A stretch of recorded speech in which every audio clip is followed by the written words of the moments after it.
Hi friends, Arya fashion डिझायनिंगमध्ये आपले स्वागत आहे। आज मी आपल्याला अस्तरच्या ब्लाउजचे कटिंग आणि स्टिचिंग कसे करायचं ते शिकवणार आहे।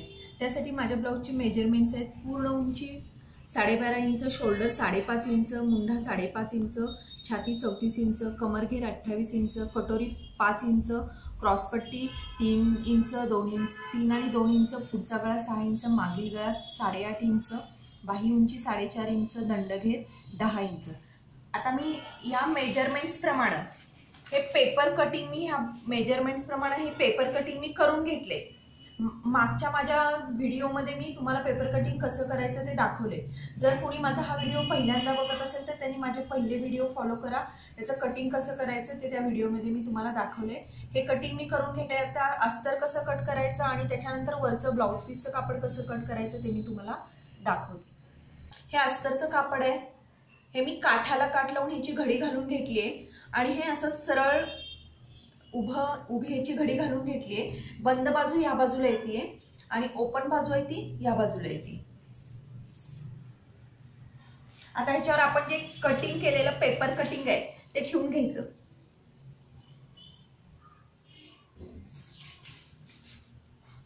ही जी बाही आहे आपली ती आपण विदाउट अस्तरच्या ब्लाउजला जर कटिंग करत असेल तर त्यावेळेला आपल्याला खालून 1 इंच हात शिलाईची पट्टी दुमडण्यासाठी जास्त लागतं। पण अस्तरची धाळी आपण पलटवून घेतो त्यामुळे ते आपल्याला 1 इंच आपण ह्याची फोल्ड घडी करून घ्यायची। अशा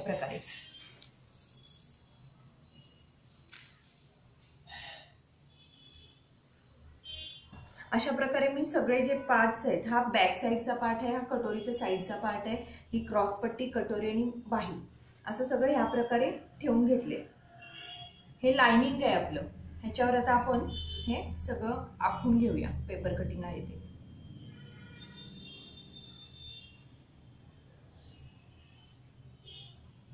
ही जी क्रॉसपट्टी आहे ती मी खालच्या बाजूने नेहमीप्रमाणे अर्धा इंच वाढवली आहे।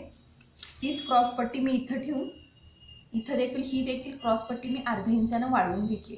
नेहमीप्रमाणे मी क्रॉसपट्ट्या 4 काढलेल्या आहेत। ह्या 2, ही एक, ह्याच्या खाली एक, डबल आहे कापड हे, त्यामुळे ह्या 2 आणि ह्या 2।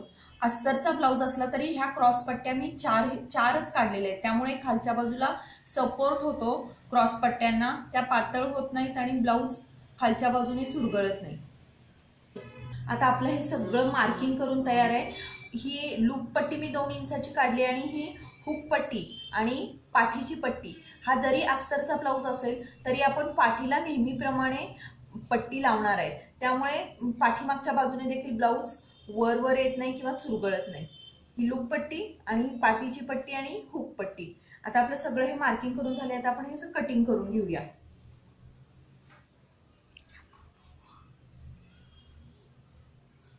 हे आपलं ब्लाउज पीसचं कापड आहे, साडीमधलं ब्लाउज पीस आहे हे पण मी आपण मगाशी जसं अस्तर ठेवलं त्या पद्धतीनेच ठेवलंय। हे काठाला काठ लावून घेतले। ही ओपन बाजू आहे, ही बंद बाजू आहे, डबल फोल्डची मी घडी घालून घेतली। आता त्याच्यावर हा पाठीचा भाग, गळ्याची बाजू बंद बाजूला घ्यायची।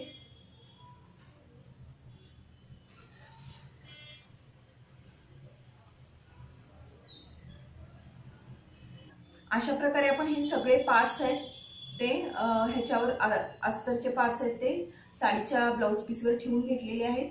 क्रॉसपट्ट्या आपल्याला ह्याच्या 2च काढायच्या आहेत, ह्याच्या आपल्याला 4 नाही काढायच्या क्रॉसपट्ट्या। आपण अस्तरच्या 4 क्रॉसपट्ट्या काढल्यात, मात्र आपलं जे साडीचं कापड आहे त्याच्या आपण फक्त 2च क्रॉसपट्ट्या काढणार आहोत। आता कटिंग करत असताना आपण हे जे कापड आहे साडीचं त्याच्या बरोबर कटिंग करून घेणार नाहीये आपण। तुम्ही हे लक्ष देऊन ऐका की साडीचा कपडा आहे त्याच्या बरोबर आपण कटिंग करून घेणार नाहीये, तर त्याच्यासाठी आपण हे एक्स्ट्रा ठेवणार आहे। कापड एक्स्ट्रा ठेवणार आहे, अर्धा इंच तरी आपण अस्तरच्या वर अर्धा इंच आपण एक्स्ट्रा ठेवणार आहे कापड। या पद्धतीने आपण अर्धा इंच ठेवून सगळ्या भागांचा कटिंग करून घेऊया। अशा प्रकारे आपण वरच्या पीसचं अस्तर ठेवून कटिंग करून घेतले। प्रत्येक ठिकाणी तुम्ही बारकाईने बघा, प्रत्येक ठिकाणी मी एक्स्ट्रा ठेवले। साडीचा जो कपडा आहे तो मी एक्स्ट्रा ठेवलेला आहे, कारण साडीचा हा कपडा असतो तो सुळसुळीत असतो किंवा घसरणारा असतो, त्यामुळे जर आपण अस्तर बरोबर कापला तर कदाचित त्याचे धागे सुटतात, तो हालतो, त्यामुळे तो त्याचं मार्जिन कमी होऊ शकतं कपड्याचं, त्यामुळे मी हा जादा धरलाय. ज्या वेळेला आपण लाइनिंग जोडून घेणार त्याच्यानंतर लाइनिंग जोडून घेतल्यानंतर आपण जे एक्स्ट्रा कपडा आहे तो कटिंग करून टाकणार आहे, ते मी शिवत असताना तुम्हाला सांगेनच. ही पट्टी आहे ती पण एक काढून घेतली मी. क्रॉस पट्ट्या मात्र आपण 2च काढून घेतल्या. आता आपण प्रत्यक्ष शिलाईला सुरुवात करूया. हे जे आपलं कपडा राहिलेला आहे ह्याच्यामध्ये आपण ह्याच्या गळ्याला जे आपण पायपिंग करणार आहे त्याच्या क्रॉसमध्ये अशा पट्ट्या काढून घेणार आहे. ते जेव्हा आपण गळ्याला कोट मारणार त्यावेळेला मी ह्या पट्ट्या तुम्हाला 1 इंचाच्या ह्या पट्ट्या सगळ्या आपण क्रॉस कपड्यामध्ये अशा क्रॉस मध्ये काढून घ्यायच्यात. अशा प्रकारे अशा क्रॉस मध्ये काढून घ्यायच्या. हा जो आपला अस्तरचा भाग आहे तो पीसच्या कपड्यावर अशा प्रकारे ठेवायचा. ह्याला सगळ्या बाजूनी पिन्स लावून घ्यायच्या, त्याच्यामुळे कपडा आपला हलणार नाही, गळा हलणार नाही.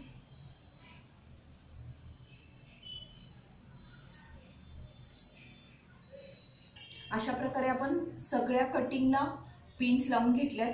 नेहमी लक्षात ठेवायचं कटोरी, साईडचा भाग आणि ह्या क्रॉस पट्ट्या आहेत त्या समोरासमोर ठेवायचं. ह्याचा समोरासमोर नाही तर मग ते एकाच बाजूच्या होऊन जातात. दोन्ही कटोऱ्या एकाच बाजूच्या, दोन्ही क्रॉस पट्ट्या किंवा हे साईडचे भाग एकाच बाजूचे होऊ शकतात. त्यासाठी आपण हे नेहमी समोरासमोर ठेवायचं. समोरासमोर ठेवून मग ह्याचा आपण हे करून घ्यायचं, पिन्स लावून घ्यायच्या. अजून एक महत्वाची टीप मी तुम्हाला देणार आहे. हे जे कपडा असतो साडीचा तो फार घसरणारा असेल किंवा फार सुळसुळीत असेल तो आपण मशीनवर शिवू शकणार नाही, किंवा जे नवीन शिकणारे लोक असतात ते मशीनवर डायरेक्ट अटॅच करू शकत नाहीत अस्तर वरच्या कपड्याला घसरणारे. त्यांच्यासाठी हे आपण हाताने सुई दोऱ्याने आपण हे असं लांब लांब टाके टाकून हे आपण अटॅच करून घ्यायचं. अशा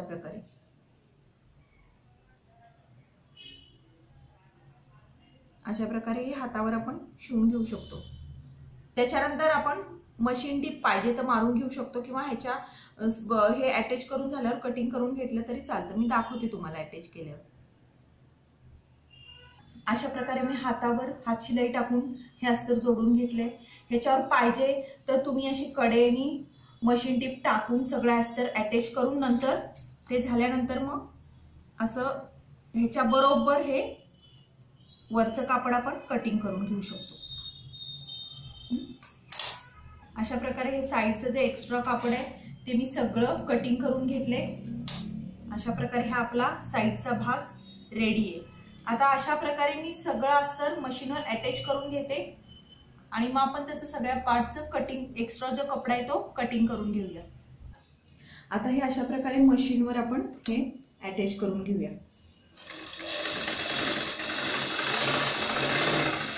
आपण एका कडेने याला शिलाई मारणार.